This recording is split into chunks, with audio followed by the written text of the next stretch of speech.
Hello all, I'm Sai and you're watching The Book Dragon. In today's video, I'm going to talk about some books I don't think you should start with as a beginner. I've got totally 8 books in this video, and if you're a person who's looking for books for beginners, I've already launched an updated video last week. I'll link it down in the description. You can check it out if you're interested.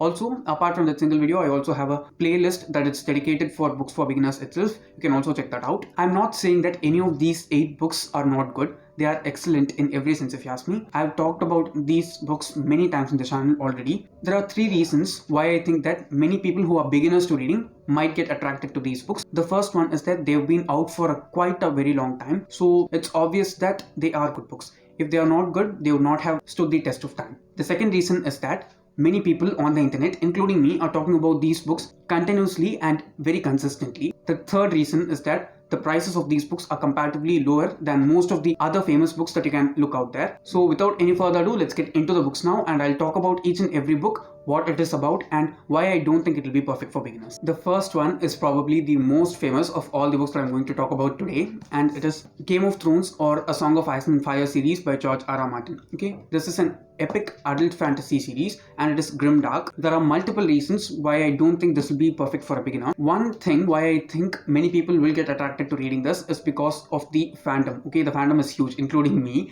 and we love these. Many people love the show except for the last season, and also the books themselves are really good. Okay, they have a lot of content put into them. They are a mixture of several different things which some people approve of and some people don't, but as a whole they are really good books. The reason why I don't think these books will be perfect for beginners is because of the size of the books. Okay, each and every book is over 800 pages long.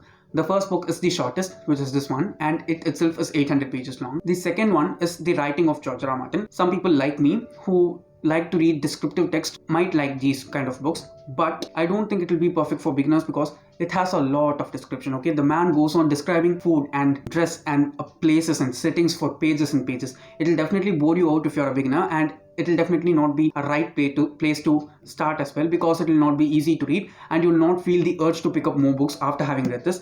Though the story, characters and the plot are intriguing and compelling in many ways, these things which I talk about are like very huge drawbacks if you want to start with this. The next one is a classic. I've not read that many classics, okay, but I do think this is the hardest classic that I've read so far, and it's not even long. It's not even 200 pages long, and I'm talking about The Great Gatsby by F. Scott Fitzgerald. I'm not a person who's very much into reading classics, mainly because of the language that has been used in writing those books. Since they are very old and they've stood the test of time, it's obvious that the language is going to be very different from the modern works of literature that we get nowadays. Apart from just being different, it's also very difficult. Okay, there are multiple words in this book which you'll have to go and look up in your phone or dictionary continuously because it's so much out of our time. The story itself is a really good one, portraying what all the author is trying to present to us in a really good way. The characters that the author has written are also really well fleshed out and they feel human rather than anything more. Apart from all these things, for 120 pages, this book is insanely rich. Okay, if you can buy such a rich book for just 60 or 70 rupees, I'm sure that everyone will be attracted to buying it and start reading it. But if you're a beginner, I'm sure that this will not be that much compatible for you because of the writing style. First of all, the incredibly hard words that you will continuously have to face throughout. These are multiple reasons why I don't think this will be suitable for beginners. The next one is a highly spiritual book, and I do think everyone in the world needs to read it and have their own perspective and sight on what the book talks about, and it totally deserves to be that famous. And I'm talking about Autobiography of a Yogi by Paramahansa Yogananda. I read this book just a month ago, and I should say it was a really highly spiritual experience rather than anything, and that is the main part which you have to keep in mind. The reason why I'm saying that this book will not be suitable for beginners is because the writing of the author in this one is really high level. Until or unless you've read a decent amount of books, I don't think this will be the right one to start with. The writing is beautiful, okay? I'm not saying anything wrong about the writing. I'm just saying that it's very complex in many instances. The author talks about his own life. There's not even a single pinch of bragging that the author brings up, and he doesn't forget to mention all the privileges that he had in his life and some things which he had to face in order to attain his desires. But apart from all those things, the language I think is the only hard stone for anyone who's a beginner to get into this book, because it is a big book. Okay, it's over 500 pages long and it is not very easily written. Also, not a very old book. The author actually starts the book and in between the book he says that he's not that well versed in English, but the level of writing in this one is definitely not like that. The next one is a very famous book of a very famous author, and it is It by Stephen King. Okay, I'm sure everyone might have heard about it or at least watched one of the two movies. I've watched both the movies, I've read the book, and I should say it's a really brilliantly written book. There are multiple reasons why I'd not suggest this for beginners. Okay, let's start with the size first of all. It's a book that's nearly 1200 pages long, so I'm sure if you're a beginner, you don't want to start with a brick of a book. Okay, start with books that are really small, like 200-300 pages long, which are more than convenient to read and not so tough to get through. Also, it is an adult book, so definitely the page count is going to be high, the font is going to be smaller in size, the margins are going to be small, every such thing, which is like a perk for adult books if you ask me. And also the content in this one is also very not friendly for beginners if you ask me. If you're a person who likes watching series which are dark in tone or reading books that are dark in tone, this is definitely a book which will be right up your alley. But the size and the intensity of the book is the main thing which I'll say is not preferable for beginners, because definitely this is not a book that has a huge number of characters or like a huge setup or anything. The author takes a lot of time to build this town of Derry in which all the things that he's talking about takes place. It doesn't feel like you're reading a book, it just feels like you're a part of that town and you're experiencing the story. He builds it in such a beautiful and wonderful way, but the intensity of the writing, the amount of description, and definitely the number of pages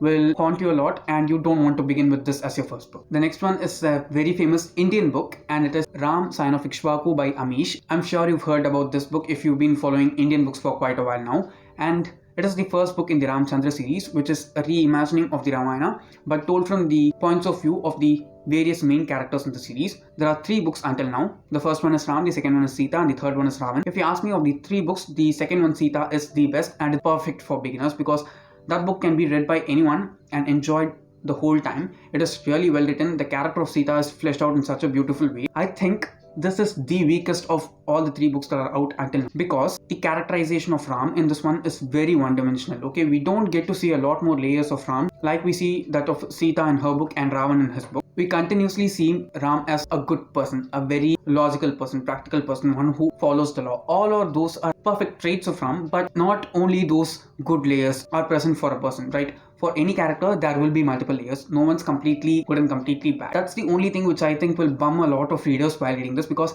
it'll feel like the character is very one-dimensional. We don't get to know the character a lot more. And also the plot in this one is not that great. Okay, there are insane things which happen during the middle portion of the book, but the main character doesn't do anything at all. Okay, we don't even get to experience the feelings that the main character is experiencing. We understand that the character is that kind of a person who has to live by the law, but anyone who's put into such kind of a situation will have some emotional turmoil. We don't even get that as a whole from this one. While you start with such a book as the first book in a series, it'll definitely not make you want to continue on with the series. If you ask me, the second and third books are really far better compared to this one. So start with the second, then read this one, and then finally go to Ravan, because I don't think this is a great entry point to start with the series. And also you can read the first 3 books in the series in any order. Only after that you will have to read it chronologically. But if you are thinking to start with this as your first book, please don't do. Go with the second book as your first book, then go to this one. The next one is a classic science fiction book, and it is 1984 by George Orwell. In this book, 1984 is actually the future, because the book was released far before in time,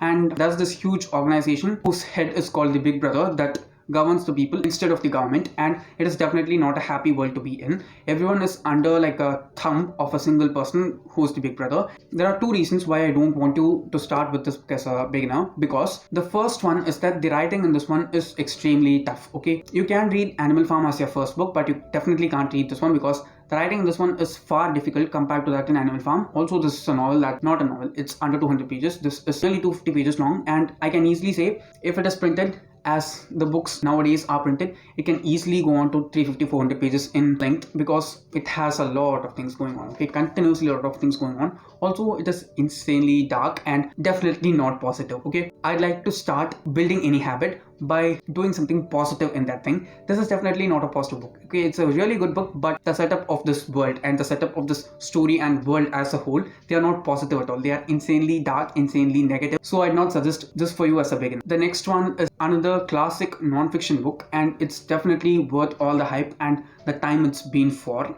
It is Think and Grow Rich by Napoleon Hill. This is a book which actually talks about developing a money mindset and what you can do mentally in order to attract money into your life. I'm sure everyone wants money, right? Even if someone says that they don't want and money means nothing, I'm sure everyone needs money to some extent in their lives in order to make it better and happier. So this is definitely a must read for anyone who wants to read and know a lot more about personal finance. But Is it a book for beginners? Definitely not, okay?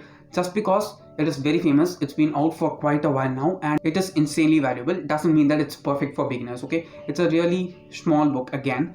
I think it's not even 200 pages long, not even 300 pages long, but the language that the author uses in this one is difficult again. The second one is that the book is very much repetitive, okay? In order to emphasize some points continuously and make them stick to your mind, the author keeps on talking about them, starting from the first chapter to the last chapter. I'm not saying that the repetition that is done by the author in this one is negative in any way. I'm saying that it'll just bum you a lot if you're reading this as your first book. Me being a person who's read quite a decent number of books by now, I was not able to read this book as a whole when I started it for the first time, okay? It was too much for me. I wanted to keep it aside, and after like 6 months or so, I picked it up again and read it, and then I found it really useful and very valuable. Even though I have a lot of highlights and tabs put into the book, but this is definitely not a book for beginners. Just because it's famous, don't go for it and read it, because I'm sure rather than getting all the wonderful stuff that the author talks about in this one, you'll just get frustrated a lot more. The last book that I'm going to talk about in this video is something that can be very useful for beginners, or very good for beginners, or totally not for beginners at all. That's the only reason I'm going to talk about this at the last, and it is Strange the Dreamer by Laini Taylor, okay? This is a fantasy book, and it is definitely dark, okay? There's only one reason why I not recommend this to anyone as a beginner, because the writing in this one is really descriptive, okay? It is beautiful, it's gorgeous, okay? The writing in this one is like honey cake. It drips with all the metaphors, similes, and descriptions that the author has incorporated into anything. And I should say I definitely loved the type of writing in this one. It took a lot of time for me to read this. I read this over like 2 months or something, but I should say I definitely don't regret reading this book at all, because it was insanely beautifully written, and I think this is the most beautifully written book I've read so far. It's very intentional, okay? This is a huge book, and coupled with beautiful writing, it becomes even huger, and the world is also dark and whimsy at the same time, so I'd not recommend this for a beginner. So yes guys, those were the 8 books that I don't think will be perfect for beginners. I'm not saying that anything is wrong about any of those 8 books. They are totally really good books, and I love all of them for specific reasons differently, but I don't think they'll be good for beginners because of all the reasons that I listed before. So if you did find this video interesting in some way or the other, don't forget to give it a thumbs up and also share it to your friends. If you want to get more content from me, do subscribe to the channel, because I publish new videos every Sunday, Tuesday, Thursday and Saturday. Thanks for watching, and have a great rest of your day.